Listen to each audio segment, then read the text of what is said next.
Tyme Bank believes in a banking future with more for every entrepreneur. Start paying less and getting more. With Tyme Bank, you've got this.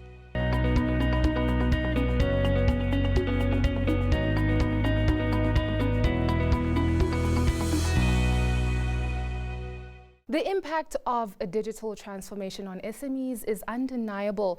Research shows that to remain competitive in the ever-changing business landscape, it's imperative that SMEs adopt new methods and processes that can only be afforded by technology. However, despite the rapid change, there's still resistance for SMEs to come on board and make use of these tools available to them. Welcome to Small Business Evolution. I am Nontobeko, and in today's episode, we are joined once again by the Tyme Bank's Chief Commercial Officer, Cheslyn Jacobs, to help us understand this resistance and how small businesses can overcome the fear of 4IR. Cheslyn, we have engaged in this debate of digital transformation so many times on this program. However, there's still a resistance, obviously.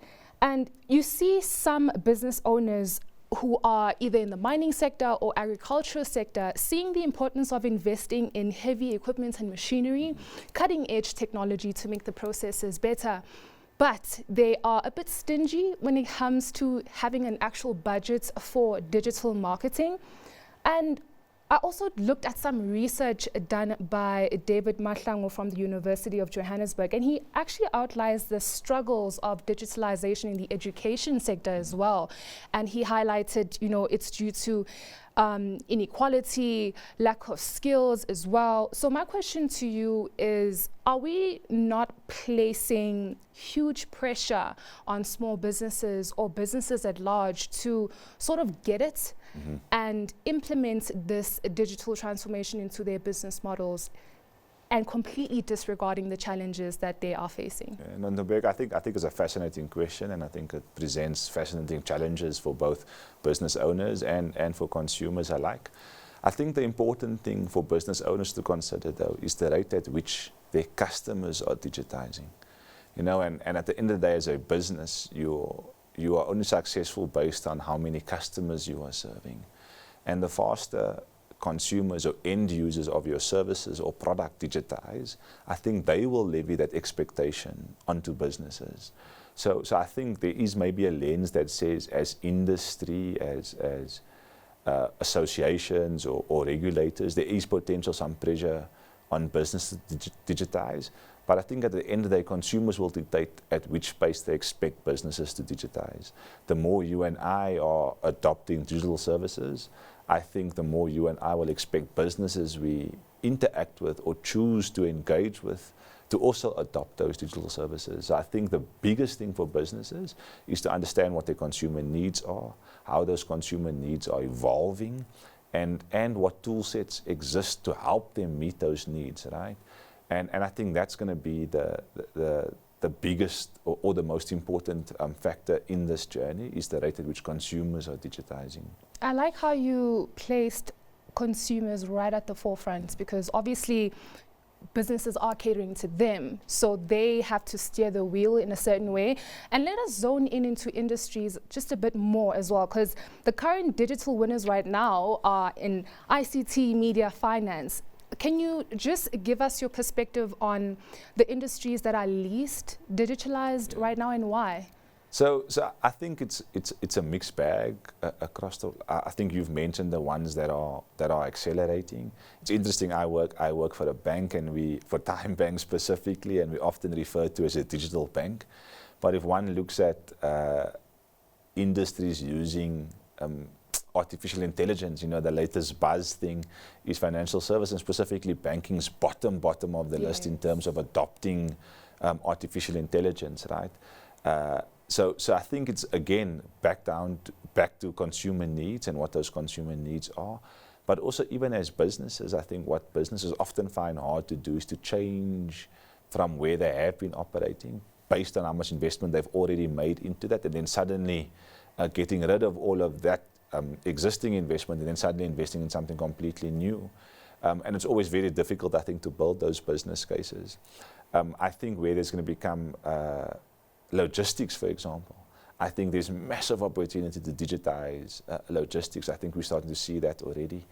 Aviation, I think there's massive opportunity to digitize aviation, and I think that industry progressing quite nicely. You're starting to see that. I think retail, everybody knows about e-commerce, even though still a very, very small percentage of all South African retail is e-commerce, still very, very dominated in the physical world, but I think there's some real opportunity there. I think a really interesting space is health. To what extent can we digitize health? And because I think the real power in digitization lies is access, right? So to what extent does it improve access? You take health, for example, we know South Africa still has large rural populations, and access to healthcare could be a challenge, right? But if you digitize even something as simple as diagnosis, consultation, suddenly does that give so many more people easy access? So I think there's massive opportunity in health. I think telecommunications, I think they've digitized extremely well. You know, I think the day you leave home without your cell phone, I think you feel like you're not yourself, right? So they've done really well in digitizing communication. I think education, very, very similar to health. Again, we've got a large rural population, which means we've got lots of kids living in these environments, right? And we know that education is a key to unlock opportunity into the future. So how do we digitize the provision of education that then allows kids, regardless of where they're located, access to the same level of education kids in more urban areas potentially get? So I think there's massive opportunity in the education sector to potentially accelerate the rate at which they're digitizing, and I suppose for the benefit of our kids. Speaking of opportunity, what are the tools and platforms that Tyme Bank has right now that will sort of help the process of digital transformation easier for small businesses, especially startups as well? Yeah, so again, for businesses, especially small businesses, I think time is key. You know, time is of the essence. So the processes we've put in place are aimed at giving businesses as much time to work on their business. You know, so our onboarding process to become a Tyme Bank client, we believe, is the slickest, not only in the country, but is potentially one of the slickest processes in the world. So it gives back time to businesses, the ability for businesses to interact with us digitally. You know, we don't have any physical branches, so we're not expecting you to jump in your car, take that multi-kilometer drive, spend an hour waiting in a queue. All those time you could spend in your business, working on the business, taking the business forward. So just the way we've crafted all our processes, the way customers become customers of Tyme Bank, the way customers interact with Tyme Bank, whether you're a consumer customer or a business customer, it's all about giving you back that time, giving you back the power to decide how you use that time. So our app, for example, is filled with lots of features that allows you to do everything at your fingertips, right? You don't have to get in a car or go somewhere. And I think that time is always going to be the most important asset for a business owner. Thank you very much, Cheslyn, for just giving us an insight to how it's not really scary for small businesses to actually spend that money to finally digitally transform their business model. So thank you very much for that. Absolute pleasure. That was Cheslyn Jacobs, Chief Commercial Officer at Tyme Bank, offering extensive insights on the importance of digitizing your business, no matter the industry it falls in. That's it from me and the team. Stay tuned for more on Business Day TV.